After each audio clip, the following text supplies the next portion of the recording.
বন্ধুরা, উদ্ধারকারী জাহাজ হামজা, আমি এই মুহূর্তে হামজার উপরে আছি। এই যে ফায়ার সার্ভিসের ডুবুরি ইউনিট তারা কাজ করছে এবং এই যে যে রশির মতো যেটি বাস উদ্ধারে টাঙানো হয়েছে এটির নাম অ্যাঙ্কার। এটি বাসের সঙ্গে বাঁধা হয়েছে এবং ফায়ার সার্ভিস আমাদেরকে যেটি জানিয়েছেন যে বাসটি 60 ফিট নিচে ডুবে গেছে, যে কারণে উদ্ধার তৎপরতা চালাতে একটু কষ্ট হচ্ছে। তারপরেও বাসটি টেনে তোলার চেষ্টা করা হচ্ছে।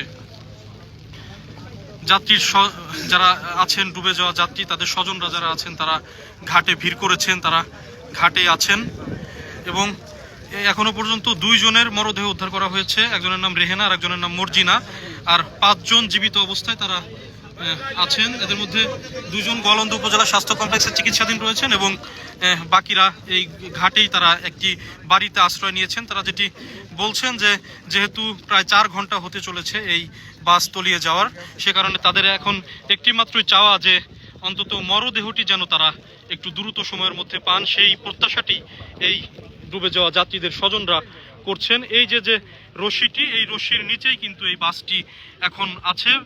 80 ফুট নিচে বাসটি ছিল বলে ফায়ার সার্ভিসের কর্মকর্তারা জানিয়েছেন। তবে এখনো অনেকটাই বাসটি তুলে তোলা সম্ভব হয়েছে এবং প্রায় 50 জন যাত্রী কিন্তু এই পানির নিচে এখনো পর্যন্ত ডুবে আছে। দর্শক, এটি একটি হৃদয় বিদারক ঘটনা। আজকে বিকেল 4:45টার দিকে কুষ্টিয়া থেকে ঢাকার উদ্দেশ্যে ছেড়ে আসা সৌহার্দ্য পরিবহনের বাসটি এই যে পন্টুন, এই পন্টুন দিয়ে ফেরিটি ওঠার সময়ই ঠিক এখানেই ডুবে যায় এবং এই মুহূর্তে বাসটি ঠিক এই পানির নিচে 50 জন যাত্রী নিয়ে বাসটি ডুবে আছে। ফায়ার সার্ভিস এবং উদ্ধারকারী জাহাজ বাসটি উদ্ধারের চেষ্টা করছে। আপনারা ভিডিওটি বেশি বেশি শেয়ার করুন এবং আমার সঙ্গেই থাকুন। পরবর্তীতে আরও সব আপডেট আমি এই পেজের মাধ্যমে আপনাদেরকে জানিয়ে দিব। ধন্যবাদ সবাইকে।